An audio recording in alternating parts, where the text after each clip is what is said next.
Okay, இப்போ நம்ம ஹிமாச்சல் பிரதேஷில் மணாலியில் நம்ம எங்கே போகணுமோ அந்த இடத்துக்கு வந்து சேர்ந்தாச்சு. இந்த கேரளா டு மணாலி பயணம் இதோட முடிஞ்சு. எனக்கு தெரிஞ்சு இந்த ஷூக்கு இன்னையோட விடுதலை கொடுத்துட்டேன்னு நினைக்கிறேன். ஃபுல்லாக காலி, குஜராத்தில் காலி ஆகிடுச்சு. அண்ட் அப்புறம் இந்த சாக்ஸுக்கும் 130 நாள், அதில் ஒரு 100 நாளைக்கு மேலே யூஸ் பண்ணியிருப்பேன் இந்த ஷூவை. இதோட நிலைமை தான். அண்ட் நம்ம சாக்ஸ் ஒரே சாக்ஸ்.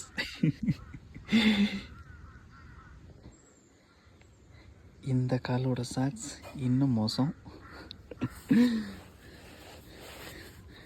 இன்னையோடதுக்கு விடுதலை.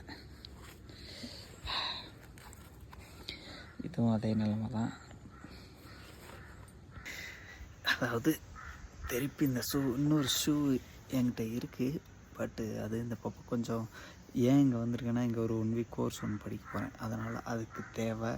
அதுக்கப்புறம் அடுத்து ஒரு வேலை இருக்குது. அதனால் அந்த ஷூவையும் வீணாக்கிற வேண்டாம் அப்படின்னு சொல்லி தான் இந்த ஒரே ஷூ. நிறைய கால் வலி. இது உங்களுக்கு இது பூரா அப்படியே எனக்கு பழுத்து போன மாதிரி ஆயிடுச்சு. ஏன்னா இந்த சைடு ஃபுல்லாக அது பிஞ்சிடுச்சு அந்த பட்டன். இந்த காலில் இன்னும் மோசமாக இருக்கும். இந்த இருக்க அப்படியே இது பூரா பழுத்துருச்சு. அதுக்கு காரணம் இந்த ஷூவை யூஸ் பண்ணனால தான். பட் எனக்கு வேறு வழி இல்லாத காரணத்தினால், புதுசாக 5000 ரூபாய்க்கு மேலே கொடுத்து வாங்க முடியாத காரணத்தினால் இதே ஷூவை பயன்படுத்தினேன். பரவாயில்ல, எனக்கு வெறுங்காலம் நடக்கிறது ஒன்றும் பிரச்சனை கிடையாது. அதனால் அதை நான் பெருசாக மீன் பண்ணவே இல்லை. முடிஞ்ச ஒரு வழியாக இந்த கேரளா டு மணாலி பயணம் ஃபினிஷ்ட். இதோட இனிமேல் இந்த பயணம் முடிஞ்சிருக்கு. இனிமேல் புதுசாக ஒரு பயணம் ஆரம்பிக்க போகுது. அதுதான் என்னோடய லட்சியம்.